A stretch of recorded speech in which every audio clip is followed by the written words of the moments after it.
पुण्य आणि पाप याचा विचार करता संत तुकाराम महाराज यासाठी एक फार महत्त्वाचा असा अभंग आपल्याला सांगून जातात. संत तुकाराम महाराज ह्या अभंगातून अशा प्रकारे आपल्याला दर्शवितात आणि आपल्या जीवनामध्ये मार्गदर्शन करतात की कोणत्या गोष्टीसाठी आपण त्याला पाप मानावे किंवा कोणत्या गोष्टीसाठी आपण त्याला पुण्य मानावे, हे त्या त्या गोष्टीनुसार, त्या त्या घटनेनुसार, वेळेनुसार हे चित्र बदलत असतं. न आपण एखादी गोष्ट पुण्य म्हणूनच घेऊ शकतो किंवा एखादी गोष्ट पाप म्हणूनच धरू शकतो. हे दोन्हीही भिन्न टोक आहेत, परंतु ह्या दोन्ही भिन्न टोकाला बांधणारा धागा जो एक मूळ मूर्तिरुंत रूप असतो तो आपण स्वतः असतो. आणि त्या धाग्याचं विश्लेषण करताना संत तुकाराम महाराज त्यांच्या अभंगामध्ये सांगतात, देवासाठी जाना तयासीच अटी, असेल ज्या गाठी पुण्य राशी. देवासाठी जाना तयासीच अटी, असेल ज्या गाठी पुण्य राशी. निर्बळा पाठवी बळे वाराणसी, मेला आला त्यासी अर्ध पुण्य. कथे निद्राभंग करावी भोजनी, तया सुख धनी पार नाही. यागी ऋण घ्यावे द्यावे सुख लाही, बुडता चिंता नाही उभयता. तुका म्हणे वर्म जानोनी करावे, एक न घालावे एकावरी. शेवटी तुकाराम महाराज म्हणतात की तुका म्हणे वर्म जानोनी करावे, एक न घालावे एकावरी. याचा अर्थ असा की तुमचं जे कर्म आहे आणि जे वर्म आहे हे तुम्ही एकावर एक घालून करू नका, दोनालाही वेगळं ठेवा. पाप आणि पुण्य ह्या प्रत्येक वेळेस बदलत असतं. त्या अभंगाच्या पहिल्या चरणामध्ये तुकाराम महाराज आपल्याला हा संदेश देऊ इच्छितात की देवासाठी जाना तयासीच अटी, असेल ज्या गाठी पुण्यराशी. म्हणजे कोणालाही देवधर्म होतो का हो? तर देवधर्म हा कोणालाही होत नसतो. अनंत पैशावाला असेल तरी त्याला देवधर्म जरी घडला, दर्शन जरी घडलं तरी मनात त्याच्या भक्ती नसल्यामुळं त्या गोष्टी त्याच्यासोबत होतीलच अशा नाही. तर ज्याच्या राशीला पुण्य गाठलेलं आहे, ज्याच्याकडे पुण्याची भरपूर राशी आहे, ज्याच्याकडे पुण्याचं साधन भरपूर आहे, त्याच लोकांना देवासाठीचं दर्शन घडत असतं.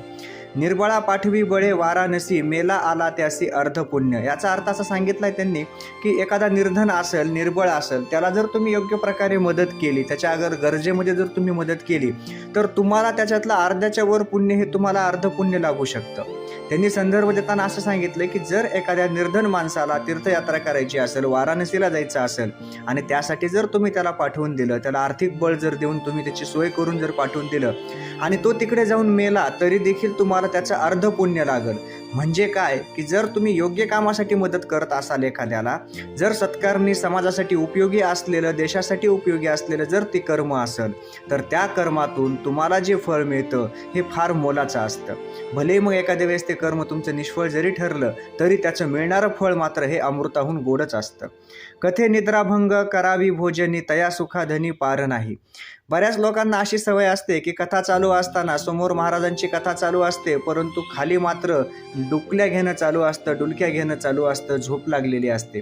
तर अशा लोकांची कथा जर तुम्ही चालू असताना निद्राभंग केला तर त्यालाही पाप नाही, त्याचंही पुण्य फार मोठं आहे, त्याच्यापेक्षा मोठं सुख नाही आहे जर ती झोप मोडली तर, असं तुकाराम महाराज म्हणतात. म्हणजेच ते जाणून देतात की प्रत्येक कर्मामध्ये तुम्ही जर तुमचं कार्य करत असताल, तुम्ही जर एखाद्या गोष्टीसोबत जर तुम्ही एकरूप होणार असताल तर निद्रे अवस्थेत जाऊन तुम्हाला उपयोग नाही आहे. तुम्हाला समाधी अवस्थेत जावं लागल, तेव्हाच तुम्ही त्या प्रभूशी, त्या तुमच्या कर्माशी, त्या तुमच्या कर्तव्याशी, घराशी, आपल्या परिजनांशी एकरूप होऊ शकता.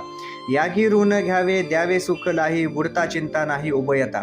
चांगल्या गोष्टीसाठी जर तुम्ही एखाद्याला कर्ज दिलेलं असेल आणि ती गोष्ट जर समजा तुम्ही ते कर्ज तुमचं बुडालं तरी दोघांनाही त्रास होणार नाही, घेणाऱ्याला आणि देणाऱ्याला. कारण ते दिलेलं कर्ज हे सत्कर्मी लागल्या गेलेलं असतं आणि त्याच्यातून मिळणारा नफा हा तुम्हाला अगणित मिळत असतो. फक्त तो पैशाच्याच रूपात मिळेल असं नाही, तर त्याचे अनेक असे मार्ग असतात. नानाविधी मार्गातून तो तुमच्याकडे परत येत असतो, ह्याची जाण देखील तुम्हाला राहत नाही. त्यामुळे सडळ हाताने मदत करा. कोणावरही तुम्ही जर अत्याचार करत असाल तर त्याचं फळ मात्र निश्चितपणे तुम्हाला वाईटच मिळेल, असं तुकाराम महाराज सांगून देतात. तुका म्हणे वर्म जानोनी करावे, एक न घालावे एकावरी. हे जे वर्म आहे, कर्म आहे, हे एक प्रकारे योग्य दिशा जाणून, योग्य दिशा ठरवून तुम्ही करा. हे पाप आहे, हे पुण्य आहे, हे त्याचं कर्माचं जे तुम्हाला स्वरूप प्राप्त होणार आहे, कर्माचं जे ते फळ मिळणार आहे, जर ती केलेलं कर्तव्य हे शुद्ध चरित्रानं असेल, चांगलं कर्तव्य असेल तर ते कर्माचं ते तुमचं जे कार्य आहे ते तुम्हाला निश्चितपणे चांगल्या मार्गालाच घेऊन जाणार आहे. त्यामुळं हे पापावर घालावं, हे पुण्यावर घालावं, हे पाप आहे, हे पुण्य आहे असा भेदभाव न करता तुम्ही आयुष्यामध्ये चांगले कर्म करा. ज्याच्या राशीशीच पुण्य आहे त्यालाच देव प्राप्त होतो. विनाकारण कोणालाही देव भेटायला काही मोकळा नाही आहे. तेवढं तुमच्यामध्ये श्रद्धा असली पाहिजे. देव असेल किंवा तुमचं कर्म असेल, तुमच्या आयुष्यातली ध्येय असतील, तुमच्या इच्छाशक्ती असतील, त्या जर तुम्ही जागृत ठेवल्या तर तुम्ही ठरवलेला मानबिंदू आयुष्याचा, तुम्ही ठरवलेलं एखादं कार्य हे तुम्ही निश्चितपणे आणि योग्य रीतीनं परिपूर्ण करू शकतात. यात तीळ मात्र